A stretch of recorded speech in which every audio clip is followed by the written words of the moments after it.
Okay, so check out this spaghetti bowl right here.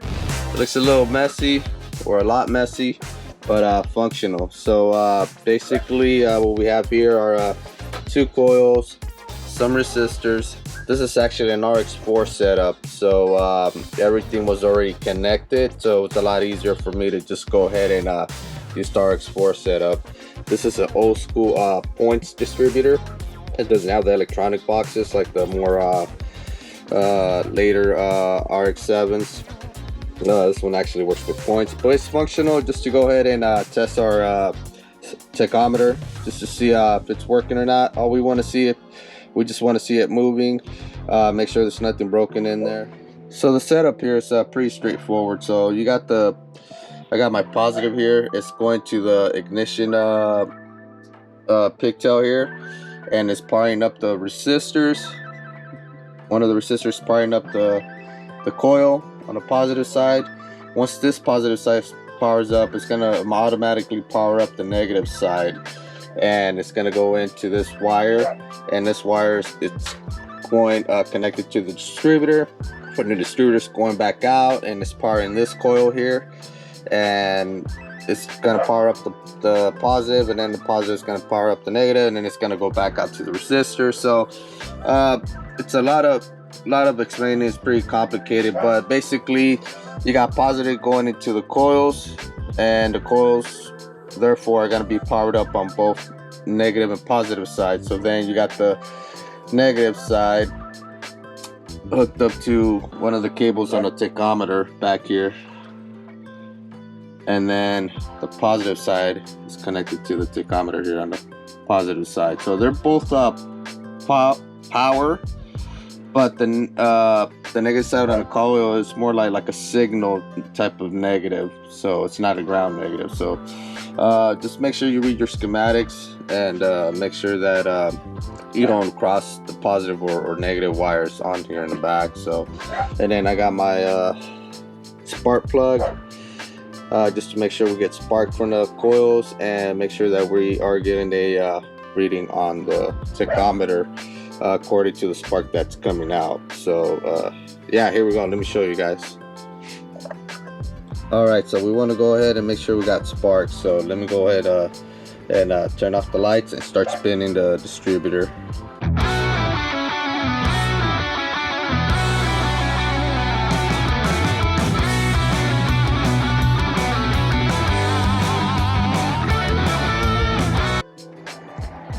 Alright, so I'm gonna start spinning the distributor. So basically what the distributor does, it picks up the RPMs from the engine.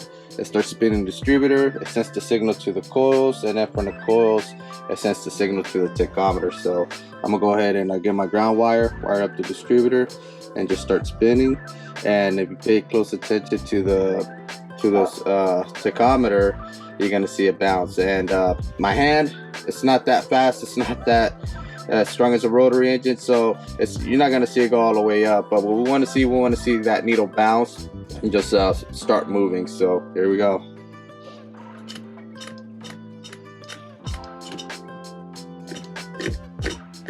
So as you guys can see, it's bouncing. So the more I spin it, or the harder I spin it, the higher it goes.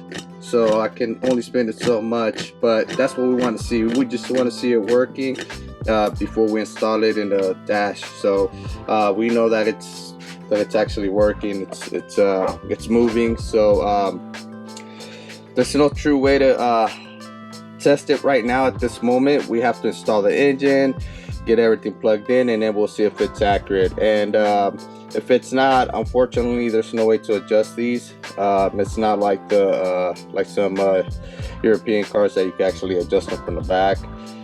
These are more complicated, and this is very similar to an RX2. And let me show you an RX2 tachometer.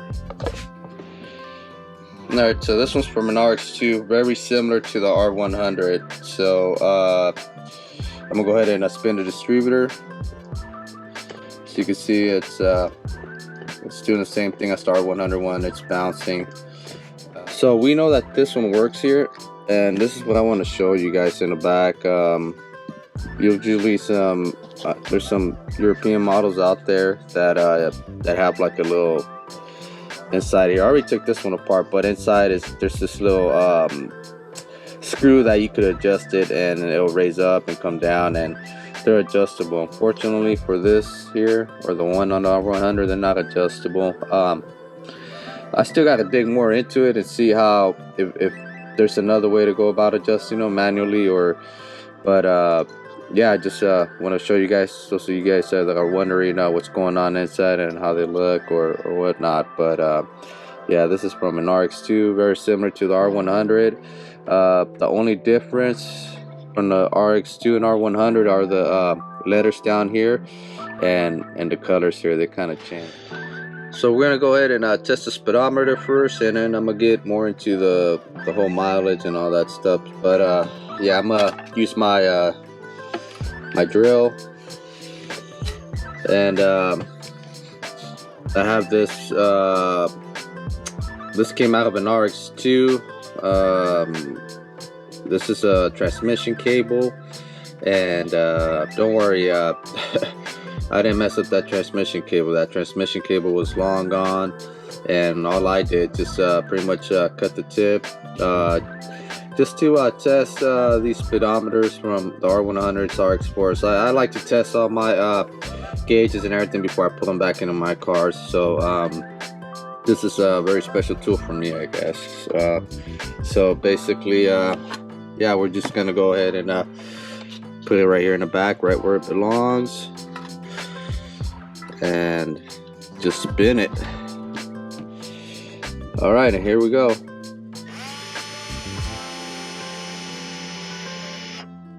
And it's working. So yeah, let's go ahead and do this again. So it's down here it's between 3 and 4, and up here it's at 16. So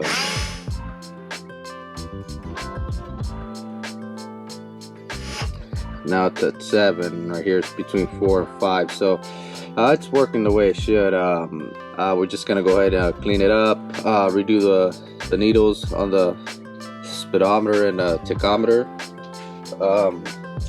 Let me get the Rx2 one, so you guys can see the Rx2 still has that nice orange color to it. Obviously, this car, yeah, it's very dull. It's long gone. Doesn't have that nice orange look to it, but yeah, we're gonna go ahead and take care of that. So yeah, here we go.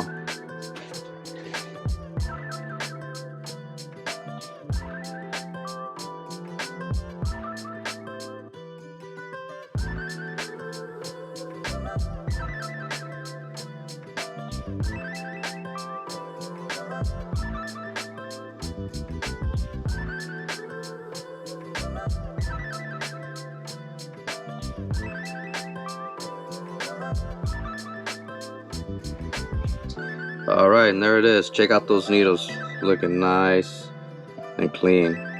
Pretty much good as new, or even better. So yeah, so I want to talk to you guys a little bit about the round trip speedometer and the mileage on here. So you guys could see this car has, or had, it says 59,000 miles, which I highly doubt. Almost 60,000 miles on it. This R100, I'm just gonna go ahead and multiply that by 2. So yeah, it definitely had over 100,000 miles. Looking by the numbers, it's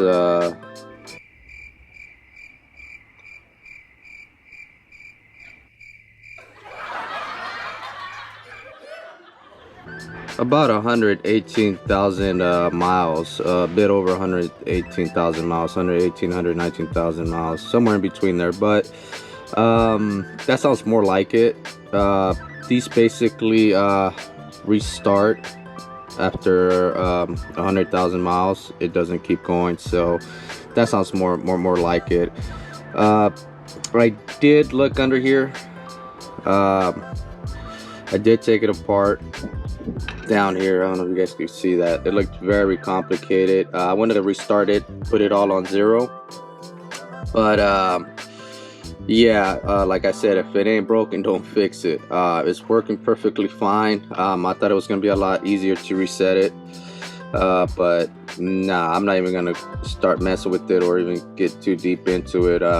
I did kind of tinker with it to see if I could get it to reset to 0, but yeah, there was no way for this to reset to 0, so definitely not gonna touch or mess with it. I could put the drill on there and just keep spinning it till it reaches to 100,000 and it restarts all over again, but I'll keep track of it. I'll just go ahead and leave it as is, and you know, just go from there, just to see how many miles I could get out of that 10A. But yeah, so that's what I want to talk to you guys about this right here. So like I said, if it ain't broken, don't fix it. The car looks like it did have about 118. I'm just gonna round it up to 120,000 miles. So yeah, I think that's about as much as you could get from a 10A.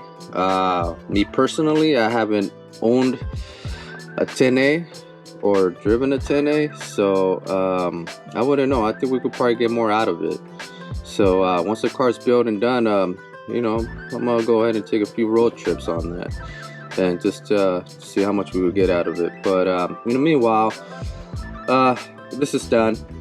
It's all looking good, and it's all set. So the next thing is just putting it back together, but that's gonna have to be for another video. So thanks for watching.